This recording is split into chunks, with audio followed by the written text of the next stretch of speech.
si on devait résumer maintenant, pour bien choisir une bonne bouteille de rosé, quels sont les éléments à retenir quand on se trouve dans son rayon vin ou chez son caviste éventuellement?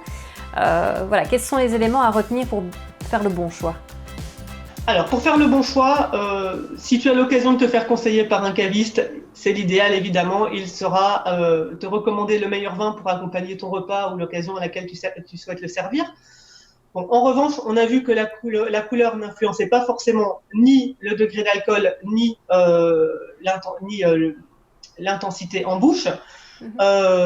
Ceci dit, la couleur va quand même nous donner une piste sur la matière que l'on aura sur le vin. Donc les vins qui seront très très clairs, issus d'un pressurage direct, seront des vins qui seront peut-être plus facilement à boire directement dans l'année. Si on a une macération ou une intensité colorante un petit peu plus intense, on aura un vin qui aura un petit peu plus de matière en bouche. Ce qui peut être intéressant également, c'est les appellations. Si tu as un vin, alors quelle que soit la région, mais avec une AOC ou une AOP. AOC, on est sur une appellation d'origine contrôlée. Donc là, c'est la norme française. AOP, c'est pareil, mais en norme européenne, appellation d'origine protégée. Si on est sur une AOP ou une AOC, l'appellation est régie par un cahier des charges. Ce qui veut dire que derrière, il y a quand même des règles à suivre, une méthode de vinification. On ne fait pas ce qu'on veut et le cahier des charges peut aussi influencer sur le choix du rosé.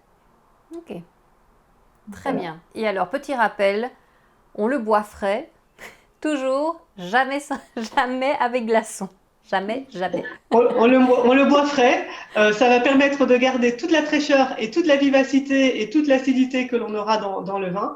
Ce sera idéal justement pour accompagner le repas. Les arômes ne seront pas masqués, les arômes ne seront pas trop froids non plus. On évite de mettre des glaçons dans le vin et on déguste tout simplement et on en profite. Bon, il n'y a plus qu'à, voilà, on va aller ouvrir une petite bouteille de rosé. Vous êtes dans le sud de la France ou projetez de vous y rendre bientôt, ne manquez pas l'occasion de rencontrer Aurore de l'Insolite Wine Tour. Elle vous emmènera à la découverte des plus beaux vignobles de Provence et de la vallée du Rhône méridionale.